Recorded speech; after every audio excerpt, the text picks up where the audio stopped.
आप परिवर्तन रैली की जो पोस्टर हैं उसमें आपका तस्वीर नहीं, कमेटी बनी नंबर में आपको उसमें नहीं। आप रह कहाँ जाते हैं? यही तो खूबी है कि मैं कहीं नहीं हूँ और सब जगह भी हूँ। नहीं और कहीं भी नहीं, मतलब आप भगवान हैं। योगी आदित्यनाथ कह रहे हैं मैं भगवान हूं। ये भी कहा कि मुसलमानों को 5-10 साल के लिए वोटिंग होनी नहीं देनी चाहिए।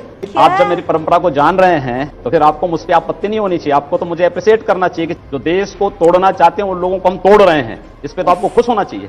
मैं एक हिंदू हूँ, आपको जाति तो अच्छी है लेकिन हिंदू नाम से इतनी चिड़ क्यों हो गई? ये गलत बात है। आप ऐसा क्यों कहते हैं कि मुस्लिम होते हैं जो दंगा कराते हैं? ये क्यों होता है इसका जवाब आप लोगों को तलाशना चाहिए। और ये बताइए कि जब एक हिंदू लड़की का अपहरण होता है तो आप कहते हैं कि 10 मुसलमान लड़कियों को उठा ले, ये कहाँ तक बात सही है? इस तरह से बोलना चाहिए? ये घटना वहाँ की नहीं। ऐसी बात बोलकर कि आपको लगता है ये न्यायिक बात है बाकी और लड़कियों के लिए? आप ये जो बात बोलते हैं कि हिंदू युवा बानी बंदूक बांटेगी, को बांटना चाहिए। बंदूक बिल्कुल, शास्त्र और शस्त्र दोनों चलेंगे, हमारी परंपरा है। तो आप कैसा समाज चाह रहे हैं कि इधर भी बंदूकें हैं उधर भी बंदूकें हैं, गोलियां चलेंगी, लोग मारे जाएंगे? आपके संविधान में किस धारा में लिखी हुई, कहां लिखी? मोदी जी के बेस्ट फ्रेंड योगी जी के सामने अगर कोई अयोध्या का प्रसंग लेकर के आ जाता है तो तिलमिला उठते हैं वो कि अयोध्या की जनता ने उनको जो नकारा है, जो रिजेक्शन उन्होंने फेस किया है, उस वजह से उनको बड़ी तकलीफ होती है। और मैं बोलूंगी तो बोलोगे कि बोलती है, पर रियली ही deserves it. Hey hi hello नमस्ते जी, सत श्री अकाल,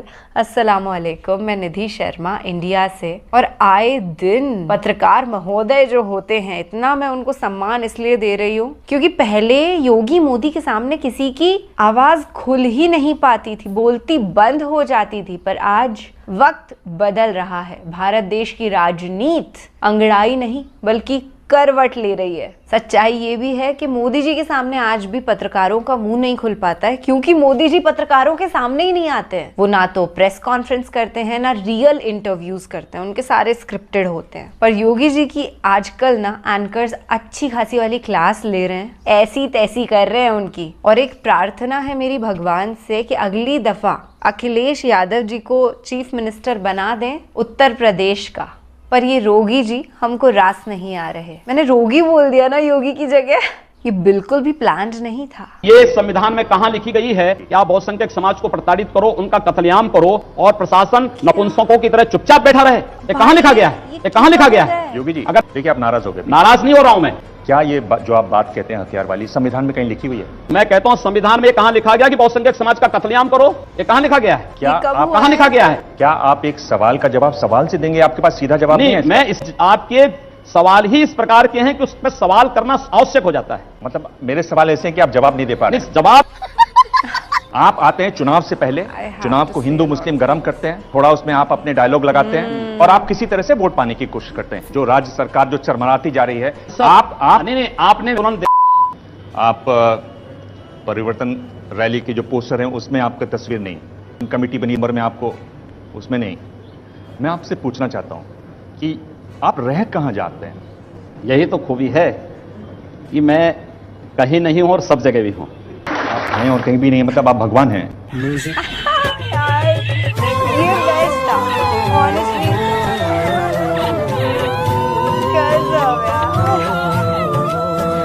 मैं सब जगह हूं। मुझे लगता है जो जिस रूप में मानेगा मैं उस जगह वहां पे हूं। योगी आदित्यनाथ कह रहे हैं मैं भगवान हूं।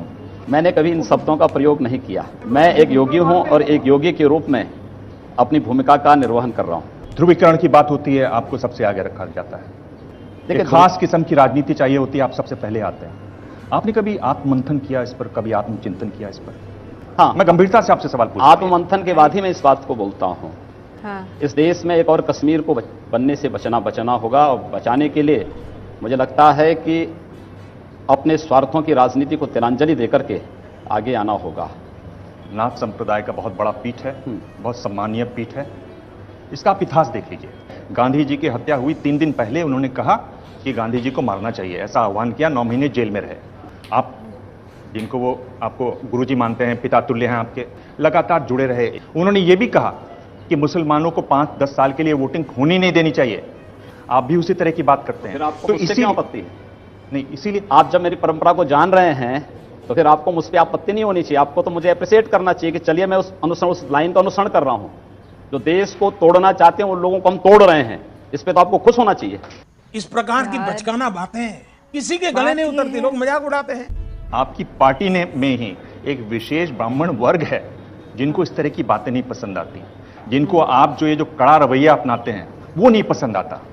देखिए, मेरी बात किसको पसंद है किसको नहीं है, मुझे लगता है कि जिसको पसंद है वो मुझे बुलाते हैं, जिसको पसंद नहीं है मैं वहां स्वयं नहीं जाता हूं, और लोग मेरी बात को मानते हैं, मेरी बात को स्वीकार कर रहे हैं। बाकी मुझे देखिए, एब्सोल्यूट कोई नहीं हो सकता है, 100% किसी की बात को कोई नहीं स्वीकार कर सकता, लेकिन जो सच है उस सच को बोलने के लिए साहस चाहिए, और उस साहस को हम बोलने का प्रयास करते हैं। मैं ये कह रहा हूं कि देखिए, मेरा सवाल सुन लीजिए। हमारी संत परंपरा में जाति नहीं देखी जाती है, और ये अत्यंत शर्मनाक माना जाता है जब संत को किसी जाति विशेष से जोड़ते हैं। मैं एक हिंदू हूं और एक योगी के रूप में अपनी भूमिका का निर्वहन कर रहा हूं। आपको जाति तो अच्छी है, लेकिन हिंदू नाम से इतनी चिढ़ क्यों हो गई? मुझे ताज्जुब होता है आपकी बात पे, भाई आश्चर्य होता है मुझे। मैं हिंदू की बात करूं तो बुरा, और आप जाति की बात करें, मेरी पूरी परंपरा को जाति साथ जोड़ेंगे तो वो अच्छी बात है, ये गलत बात है। ऐसा नहीं है कि खास ब्राह्मण वर्ग है। राजनाथ सिंह आपकी बातों को नहीं सही मान रहे हैं। आपने कहा कि कैराना कश्मीर बनता जा रहा है, वो कह रहे हैं कि ऐसी बात नहीं है।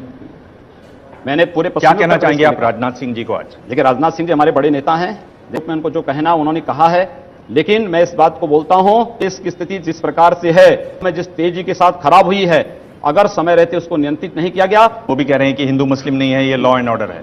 राजनाथ सिंह भी कुछ ऐसी, तो ये सब लोग आप ही की पार्टी के लोग हैं। ठीक बात है ना, ठीक बात है।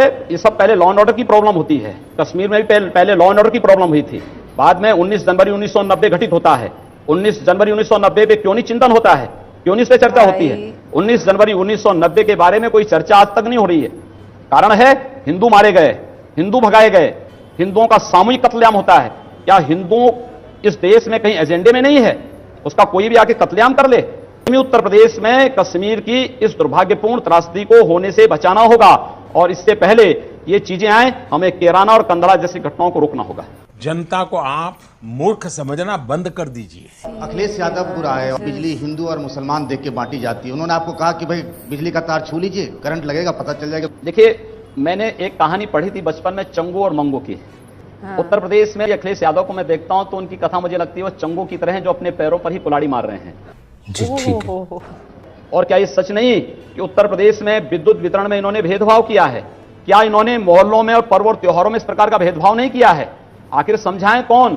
जो व्यक्ति अपने बूढ़े पिता को ही टूटी साइकिल से उतार कर फेंक सकता है, वो जनता के लिए उसके कोई मायने नहीं। ये अन्याय है, और ये ही बताता है कि इन्होंने समाज को इसी आधार पर बांटा है। तो क्या आप जाइए ना, देखिए, या फिर ईद के समय देखिए,